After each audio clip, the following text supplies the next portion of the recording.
Rôle du père. Il y a notre sœur Anna que j'allais continuer cette étude.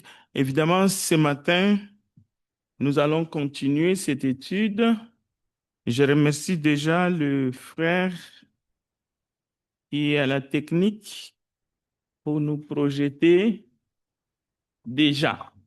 Alors, ce matin, nous allons parler du rôle du Père céleste et de parents que nous sommes, mais de parents à devenir. Donc, vous allez, peut-être que vous n'êtes pas encore marié, mais vous êtes un parent à devenir.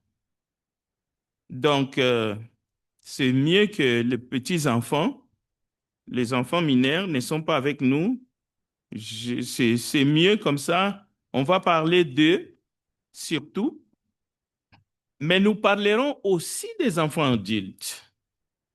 Alors, j'ai vraiment voulu que les enfants mineurs ne soient pas ici. Alors, le but de cette deuxième partie, parce que si vous n'étiez pas là, il faut faire un effort. Nous avons du support matériel. Vous pouvez aller suivre la première partie. Ça va compléter. Vous serez au bon fixe, parce que cette deuxième partie complète ce que nous avons déjà étudié avant. Alors, je remercie notre frère Antonio qui nous a dirigés dans la prière, ainsi que le frère Enrico qui nous dirige dans les cantiques ce matin. Et ma prière, c'est que l'Esprit de Dieu nous guide, parce que nous parlons de notre Père céleste.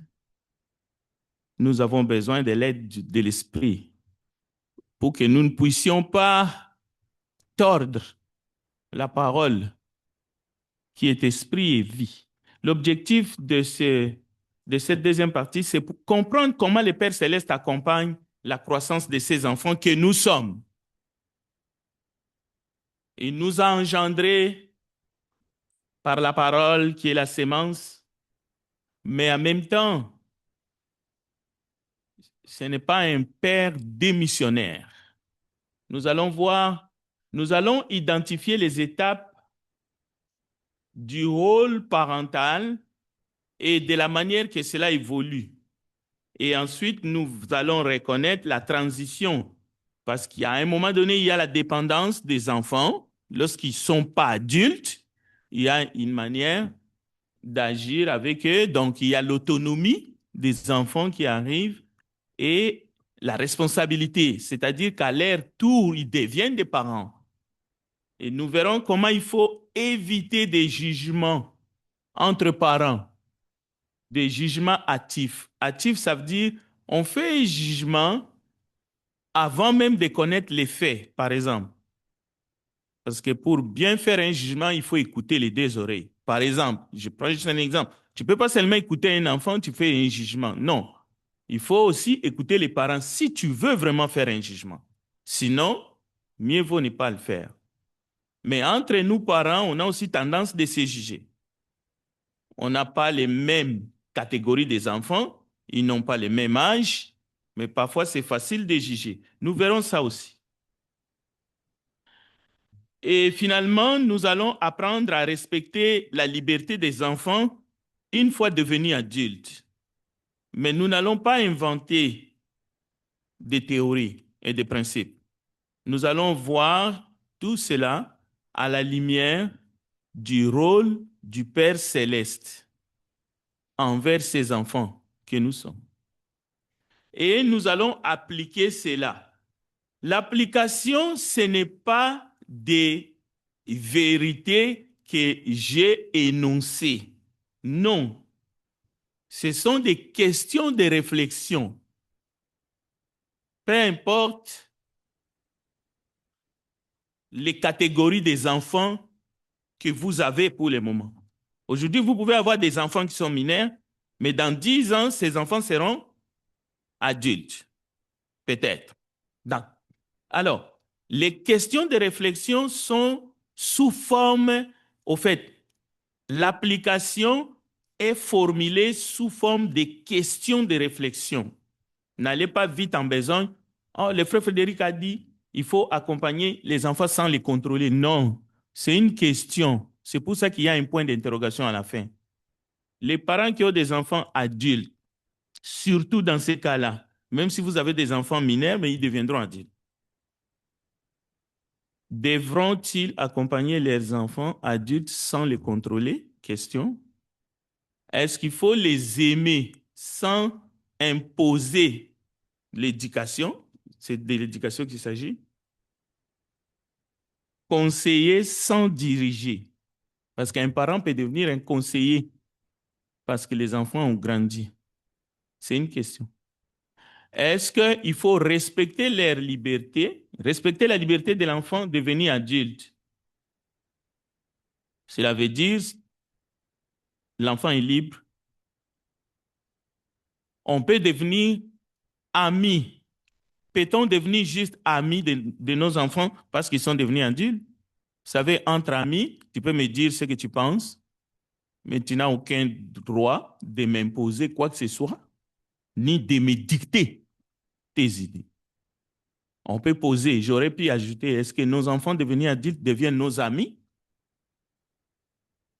Alors, j'ai mis un texte à côté, 1 Timothée chapitre 3, verset 1-7. Attention, ces textes-là non plus, il ne faut pas les dénaturer. 1 Timothée chapitre 3, où on parle de dirigeants dans l'Église, on parle surtout des évêques, mais on parle aussi des serviteurs qui sont des diacres sur la manière de diriger leur maison. Et on parle aussi des jeunes femmes qui doivent se marier et elles doivent bien diriger leur maison. Bon, ça c'est l'introduction. Maintenant, l'idée centrale. Le rôle du Père Céleste envers ses enfants, c'est un modèle parfait de croissance, de liberté, de responsabilité et d'amour. Dieu n'est pas un Père intrusif. Il ne vient pas mettre son nez partout. Malgré qu'il nous aime, il nous apprécie. C'est un Dieu merveilleux. Regardez le monde qu'il a mis à notre disposition. Un monde merveilleux. Donc, les parents terrestres que nous sommes, nous avons du sang et de l'eau qui circulent dans nos veines. Nous sommes appelés à imiter ce modèle, le modèle du Père céleste. Mais attention, le rôle de parents change profondément lorsque les enfants deviennent adultes. Je dis bien profondément. Nous allons voir dans la Bible. Et Dieu aussi, nous verrons que le Père céleste, qui est le modèle suprême de croissance et de liberté, donc il y a ces deux mots-là, à cause de son identité, de sa nature, en tant que Père céleste, que nous adorons, notre Père qui est aux cieux, il nous aime d'un amour inconditionnel. Il aime ses enfants, Dieu aime ses enfants, avant même que ses enfants ne fassent quoi que ce soit. L'enfant n'a fait ni bien ni mal, mais Dieu nous aime d'un amour inconditionnel. Alors que nous sommes pécheurs, il nous a aimés. En Dieu, ça fait partie de sa nature. Dieu est patient. Ça ne veut pas dire que Dieu ne fait pas de crise de colère. Non. La patience fait partie de la nature divine. Comme l'amour d'ailleurs. Il accompagne sans imposer des attentes ni sa propre volonté à ses enfants, le Père céleste. Notre Dieu nous accompagne dans notre croissance. Depuis que nous sommes nés dans les eaux du baptême, ce n'est pas depuis que nous sommes nés à la maternité. Nous sommes des enfants les premiers jours de notre conversion vis-à-vis de Dieu, mais nous sommes quand même des enfants parce que nous sommes ses créatures, peu importe. Mais il faut ces deux dimensions. Il nous accompagne sans imposer des attentes, c'est-à-dire Dieu n'a pas des attentes par rapport à vous et moi que je sois pilote de ligne. Dieu n'a pas des attentes que je sois forcément prédicateur d'une assemblée de 300 000 membres. Il n'a pas mis cette attente-là sur moi. Mais il veut que je sois une bonne personne, ça c'est sûr. Dieu ne m'impose pas sa volonté. Même si sa volonté est parfaite, mais Dieu ne nous impose pas sa volonté. Vous le savez mieux que vous. Chacun le sait très bien, pour soi. Dieu se propose. Adam et Ève n'étaient pas des robots programmés. Non. Dans les jardins d'Éden, ces deux premières créatures qui sont nos ancêtres, ils n'ont pas été programmés par Dieu avec un bouton derrière leur dos pour qu'ils fassent seulement et uniquement la volonté du Père. Ce n'était pas comme ça, ça ne sera jamais comme ça pour qui que ce soit et ça ne devrait pas être pour un enfant ici-bas sur la terre. Mais il y a des parents qui le pensent, malheureusement. Donc, ils sont créés libres avec une volonté de choisir ce qui est bien ou ce qui est mal. Avec une capacité et une volonté de choisir d'obéir ou de désobéir. Voilà comment le Père Céleste a fait les choses bien, avec respect de ses créatures, qui ne sont pas ses égales. Nous ne sommes pas ses égales. Même si quelque part c'est marqué, nous sommes des dieux. On y va doucement. Donc, c'est ça qu'on appelle le respect du libre arbitre.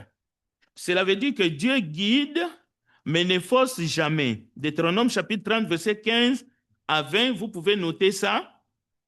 J'ai mis devant toi la vie et la mort, la bénédiction et la malédiction. Écoutez la voix du Père. Choisis la vie afin que tu vives, toi et ta postérité, pour aimer l'Éternel ton Dieu, pour obéir à sa voix et pour t'attacher à lui. Donc, c'est un accompagnement progressif, une incitation à faire du bien.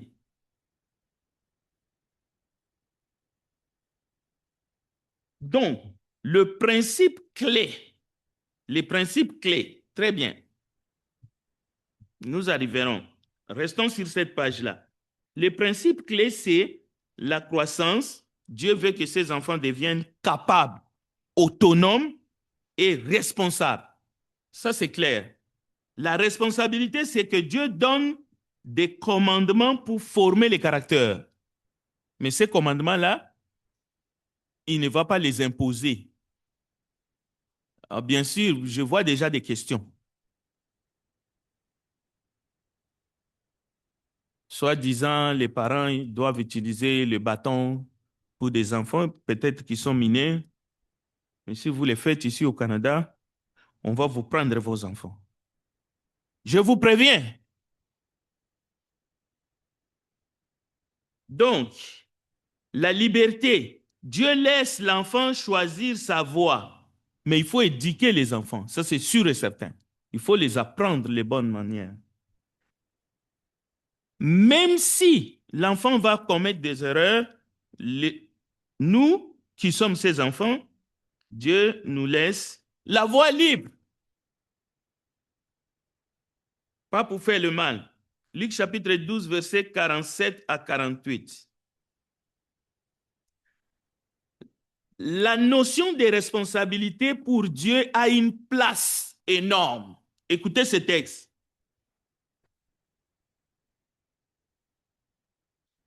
Je demande à un frère ou une sœur de nous lire Luc 12, versets 47 à 48.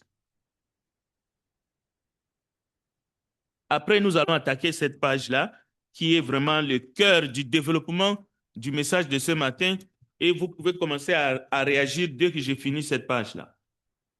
Lisons d'abord Luc 12, 47 à 48, s'il vous plaît. Qui a connu la volonté de son maître, n'a rien préparé et n'a pas agi selon sa volonté, sera battu de grand nombre de coups. Mais celui qui ne l'ayant pas connu a fait des choses dignes de châtiment sera battu de peu de coups. On demandera beaucoup à qui l'on a beaucoup donné et on exigera davantage de celui à qui l'on a beaucoup confié. Merci, Serhan, pour la lecture. Vous avez entendu vous-même.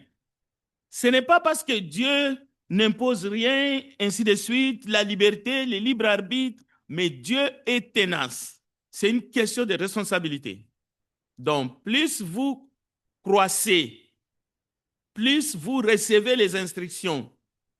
Et ces instructions peuvent venir de la nature, de parents, de l'école, de n'importe où.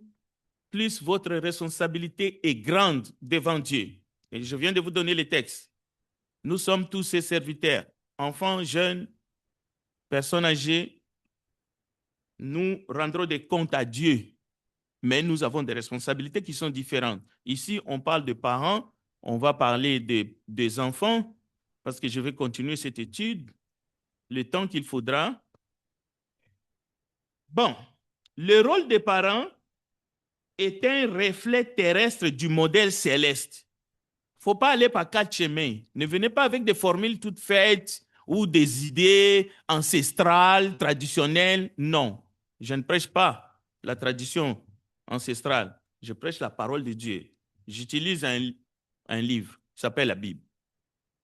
Maintenant, si vous ne croyez pas aux Écritures, on ne peut pas discuter avec vous. Ce sera impossible. Sur quelle base? Ce serait des querelles inutiles. Je ne pourrais pas, moi personnellement.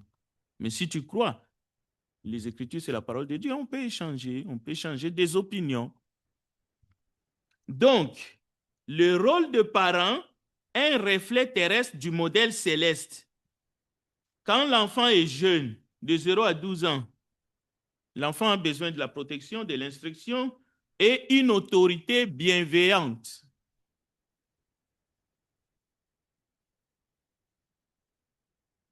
Le parent enseigne, corrige, structure. Le parent décide pour l'enfant.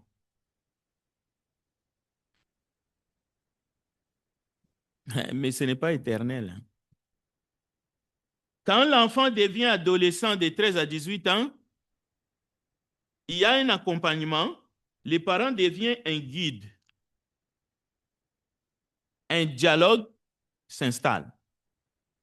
Je ne suis pas en train de dire que tous les parents qui ont des enfants de 13 à 18 ans, il y a un dialogue entre parents et les enfants. Non, il y a des parents qui ne font qu'à leur tête. Les enfants aussi peuvent refuser tout dialogue. Vous avez entendu parler de la crise d'adolescence? Ça existe. Il ne faut pas tirer d'un côté seulement. Il faut seulement reconnaître les faits. Mais ici, je suis en train de dire la parole. Bon, à l'âge de 13 à 18 ans, il y a un développement de l'identité chez l'enfant. Donc, l'enfant cherche sa voie. C'est pour cela, éduque ton enfant. Quand il deviendra vieux, il s'en souviendra. C'est la volonté du Père. Mais ça peut arriver que l'enfant ne s'en souvienne pas s'il décide de le faire. Mais ça peut arriver que les parents n'ont pas fait son devoir. Mais le problème n'est pas de jeter la pierre. Alors, quand l'enfant devient, après l'adolescence, il y a l'âge adulte. Quand l'enfant devient adulte, il y a changement de rôle. C'est ici que beaucoup, nous perdons.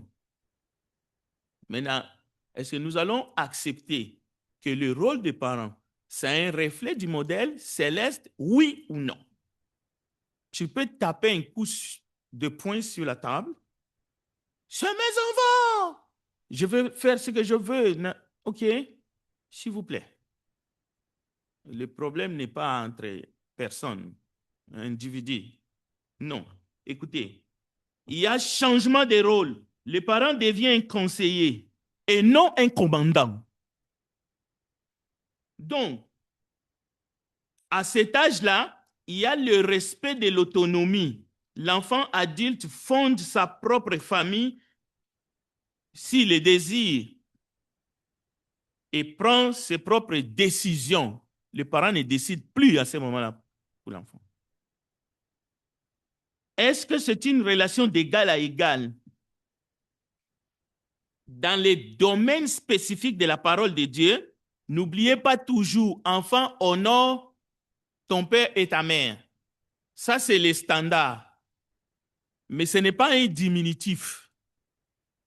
C'est les souhaits, parce qu'il y a des bénédictions qui viennent avec. Mais ce n'est pas du tout un diminutif où le parent continuera à décider pour son enfant adulte. Non. Sur le plan du salut, sur le plan de la nature de l'enfant devenu adulte vis-à-vis de Dieu, nous sommes tous les âmes. Nous sommes égaux.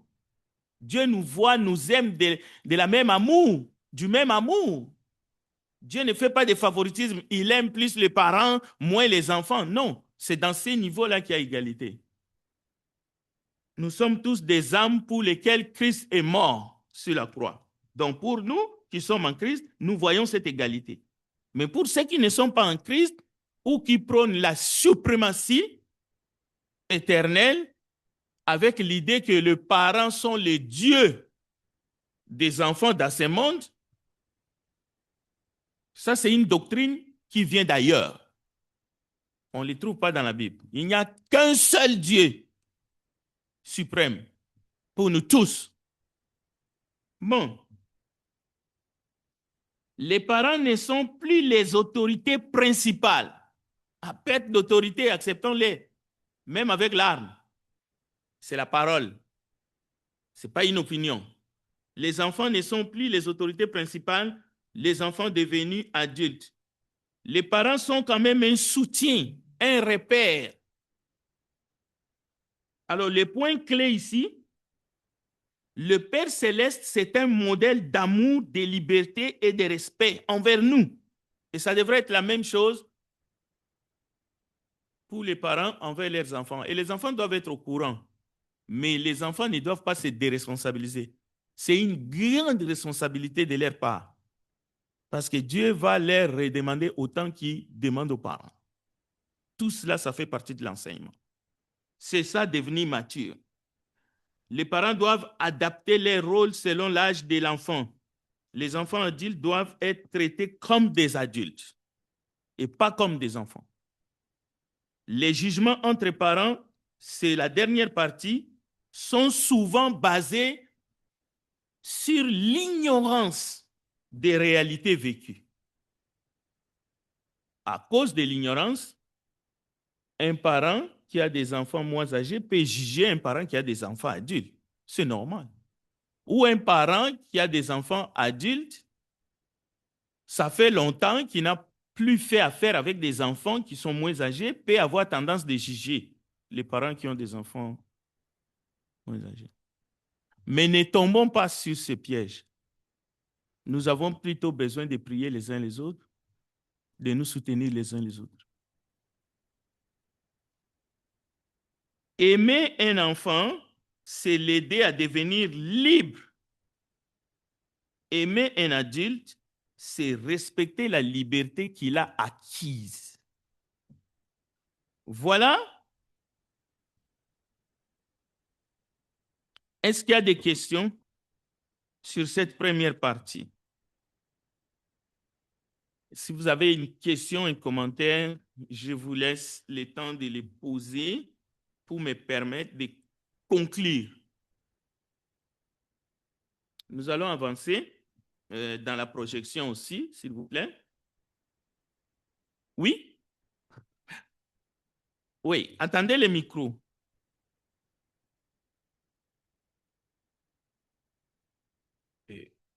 Oui, Frère Frédéric, et normalement, et on sait qu'il y a des parents qui maltraitaient les enfants. Et il y a même des gens qui pensent que ces parents-là ne méritaient même pas avoir des enfants. Et, mais on sait que tout ce qui et il y a une question de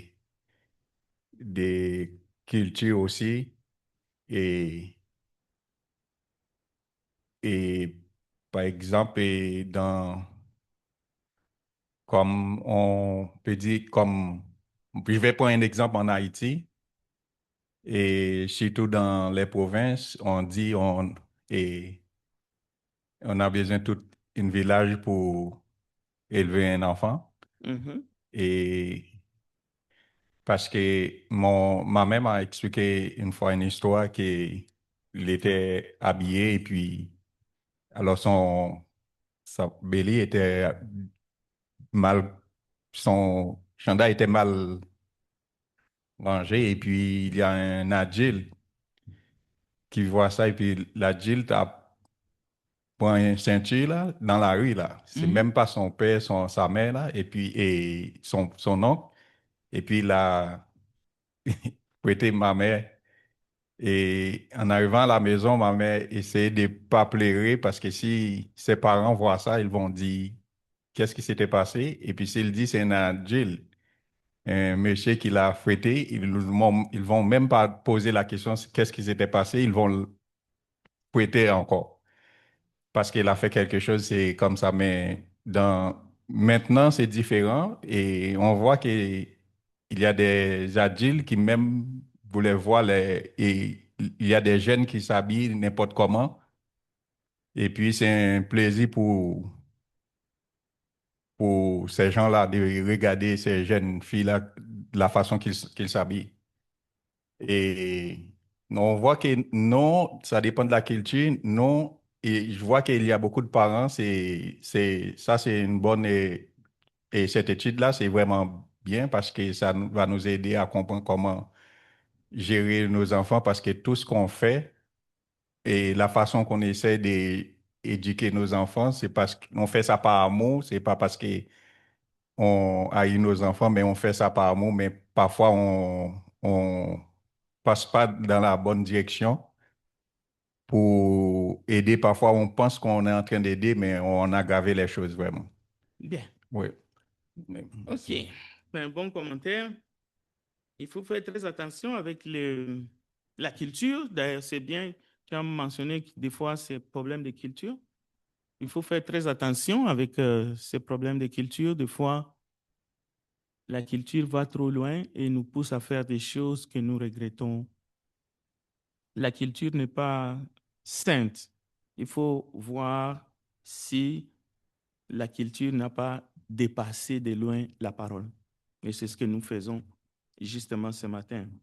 Et même la manière d'éduquer nos enfants, il est bien dit, c'est selon le Seigneur. Il y a quelqu'un d'autre qui veut parler? Bon, pas encore. Alors,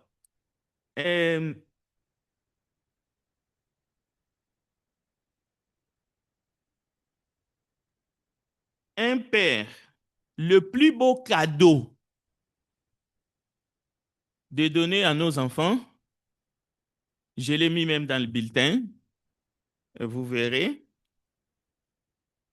c'est de permettre à l'enfant de recevoir l'amour, d'être en relation, une saine relation avec les deux parents, pas avec un seul. Si l'enfant a besoin de deux racines, paternelle et maternelle, donc le plus beau cadeau que l'enfant a besoin, c'est de le permettre, c'est d'être là comme quelqu'un qui voit justement ses besoins. L'enfant doit être en amour, en harmonie, il doit recevoir l'amour de ses deux parents. Mais souvent, dans nos sociétés, même occidentales, même dans nos traditions, malheureusement, on est comme en compétition. Ça, c'était un message, il faut que ça soit clair. Si vous pensez que vous faites du bien aux enfants en essayant de les empêcher d'avoir une relation saine avec l'un des deux parents, c'est triste. C'est pour cela même la séparation fait souffrir les enfants. Bon.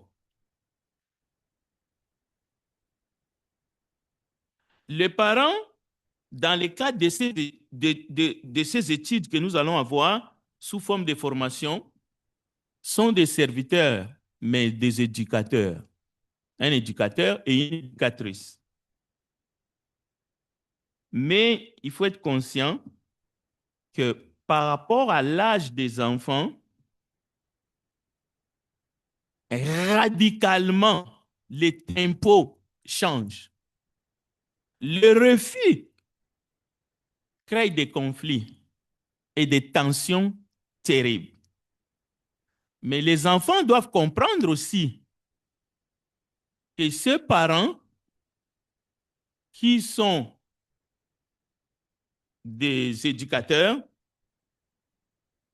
ne sont pas au fait des boniches. C'est-à-dire, on ne peut pas mettre les parents en situation d'esclaves. Même si c'est des serviteurs, mais les parents ne deviendront jamais des esclaves des enfants parce qu'ils grandissent. Non, non, non, non. C'est pour cela, il y a ces commandements divins qui disent aux enfants d'honorer le parent. Cela veut dire, si les parents doivent tenir compte de l'autonomie, du respect, du dialogue, il y a des limites saines. Les enfants, en grandissant, doivent tenir compte aussi de ces choses. Doivent tenir compte de ça. On ne peut pas imposer aux parents une manière de vivre ou de faire, même si les parents doivent voir le modèle du Père céleste qui est doué de patience. Mais n'oubliez pas, il y a une différence entre notre Père céleste et nous, les parents. Alors que le sang circule dans nos veines. Il y a une petite différence, même une grande. Donc, les parents des enfants adultes ne sont plus dans l'éducation. Cette étape-là est passée. Ils sont dans le respect mutuel, dans le dialogue adulte, la limite saine, la non-intrusion. C'est-à-dire qu'il ne faut pas être un intrus. Mais on peut imposer certaines limites. Mais ne faites pas du voyeurisme. Par exemple, dans la vie d'un enfant adulte, par exemple, tu ne peux pas aller contrôler son compte à banque, tu ne peux pas décider qui il va avoir comme ami ou qui il ne va pas avoir comme... Non, peine perdue. Ce n'est pas ton rôle, là. Tu n'es plus dans ton rôle. Il faut accepter. Et Dieu fait de même pour nous.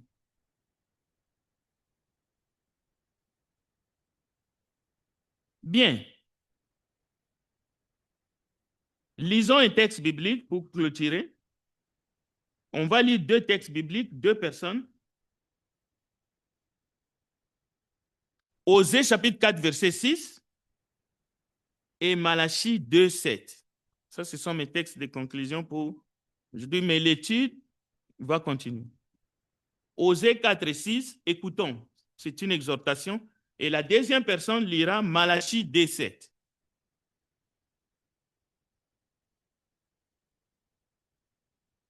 Osée chapitre 4, verset 6. Malachie 2, 7.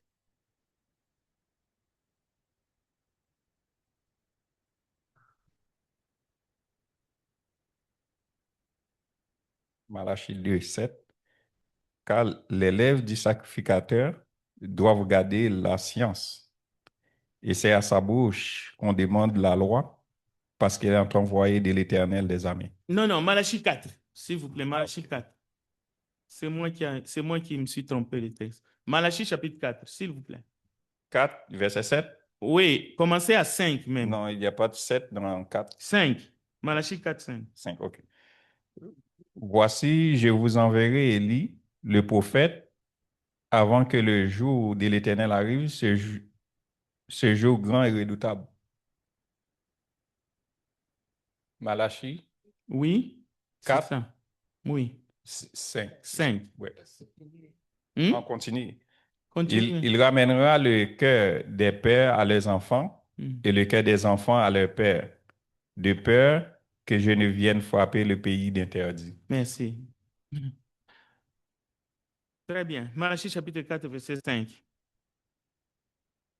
Alors, deuxième texte. J'espère que vous avez bien suivi la lecture que le frère Gérald a fait. Merci, frère Gérald, pour la lecture.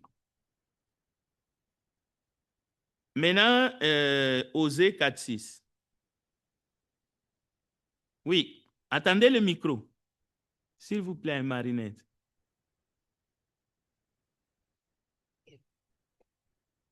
Mon peuple est détruit parce qu'il lui manque la connaissance. Puisque tu as rejeté la connaissance, je te rejetterai et tu seras détruit et tu seras dépouillé de mon sacerdoce. Puisque tu as oublié la loi de ton Dieu. Continue. J'oublierai aussi tes enfants, Ah, puis ils se sont multipliés, puis ils ont péché contre moi. ok.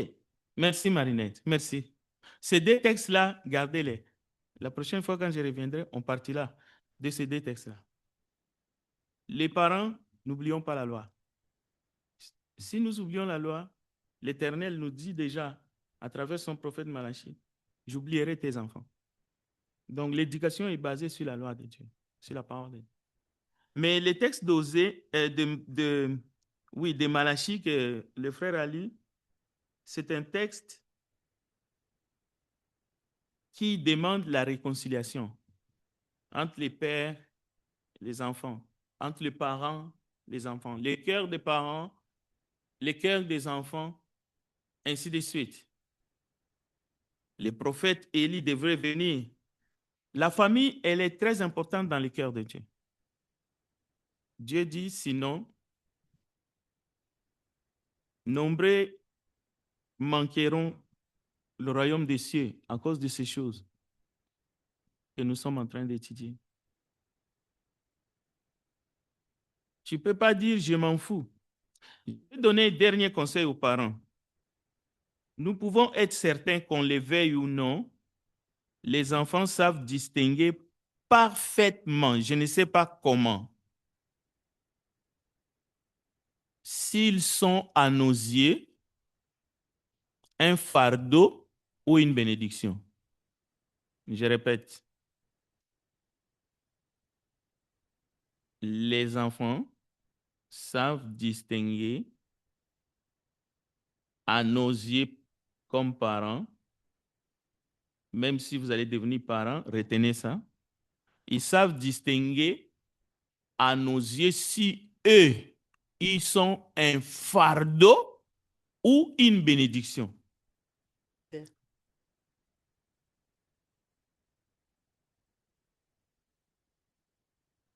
Et une fois qu'ils ont fait cette distinction, malheureusement, ils sont capables de réagir en conséquence. Je sais qu'il me reste encore 5 minutes. Je vais prendre encore quelques commentaires. Alors, pensez-y. N'oubliez pas ça. Oui. Allons-y par les commentaires. C'est plutôt un commentaire. Parce que souvent, les enfants savent comment manipuler les parents. Donc, des fois, il va chez les pères, il demande quelque chose, le père dit non. Alors, il va chez la mère, il sait que la mère va dire oui. Or, les deux parents, il faut être complices. Donc, si l'enfant vient te demander, ne dis pas oui, il faut consulter ton mari d'abord pour être d'accord avec vous deux. Parce qu'ils savent vraiment comment nous manipuler. OK. Merci. Quelqu'un d'autre? Bonjour, moi c'est aussi pour un commentaire. Je veux tout d'abord dire merci à Dieu pour l'étude de frère Frédéric, puis merci à Frédéric pour cette belle étude. Vous savez que moi je suis parent de plusieurs enfants, mais je suis nouveau parent d'un enfant adulte. Puis ce matin même, j'ai prié Dieu pour qu'il me donne la sagesse pour savoir comment agir avec mon enfant qui est maintenant adulte. Puis je vois que Dieu a répondu à ma prière ce matin. Merci. Voilà. Merci, frère Barnabé, pour ces commentaires parce que les parents doivent croire pour leurs enfants. Les parents doivent intercéder. C'est aussi une arme efficace que nous avons dans ces domaines ou dans cette entreprise. Alors, nous allons vers la fin. Prenons une dernière